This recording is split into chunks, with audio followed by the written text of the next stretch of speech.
Nilinaw po ng National Maritime Council na umiiral pa rin ang professional understanding sa pagitan po ng Pilipinas at China.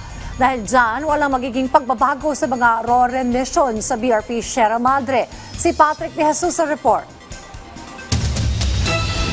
Walang magiging pagbabago sa provisional understanding sa pagitan ng Pilipinas at China sa BRP Sierra Madre. Ito ang tiniyak ng National Maritime Council kahit na na-monitor ang mas maraming barko ng China sa paligid ng Ayungin Shoal. Kasabay ng isinagawang drill kamakailan ng China Coast Guard, kabilang na ang pag-deploy ng armadong RIB at fast boat. Noong nakaraang taon pa umiiral ang provisional understanding sa mga RORE mission sa BRP Sierra Madre matapos ang June 2024 incident kung saan may isang sundalong Pilipino ang naputulan ng daliri dahil sa pangharas ng China Coast Guard. Dagdag ng NMC, ang Department of Foreign Affairs ang nakamonitor kung may magiging paglabag ang China sa kasunduan. Hindi naman nabago yung provisional understanding between our country and China. So our Department of Foreign Affairs and their counterpart are actually still talking. So we just leave it that way. Yung mga increase in their presence, expected namin yun.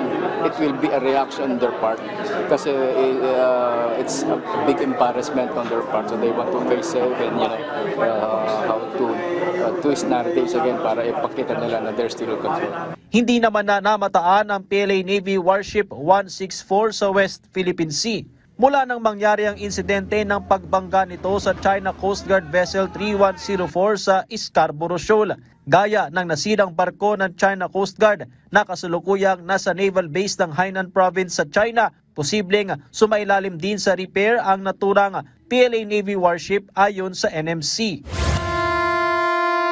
Samantala, kaugnay ng pagsisimula ng Maritime and Archipelagic Nation Awareness Month, sabay-sabay na nagpatunog ng busina ang mga barko ng Philippine Navy at Philippine Coast Guard sa iba't ibang panig ng bansa. At itinaas din ang watawat ng Pilipinas. Sa nagpapatuloy naman na laban para sa karapatan ng bansa sa West Philippine Sea, isa rin sa hamon ang mga maling impormasyon na ipinakakalat ng China. Kaya naman patuloy na ipinatutupad ng kasalukuyang administrasyon ang Transparency Initiative para mas maging mulat ang mga Pilipino sa usapin ng WPS at matiyak na magpapatuloy hanggang sa mga susunod na henerasyon ang kahalagaan nito. They manipulate narratives and they twist facts, attempting to create confusion among our citizens. But let me be clear, disinformation and misinformation will not shackle our spirit. We must rally together, standing one, shoulder to shoulder. Ang laban ng West Philippine Sea will never end in 2028. Ito ay hindi lamang laban ng Coast Guard, ng Armed Forces of the Philippines at ng National Maritime Council. Ito ay laban nating lahat bilang Pilipino at ito ay ipapamana natin sa susunod na saling lahi ng Pilipino.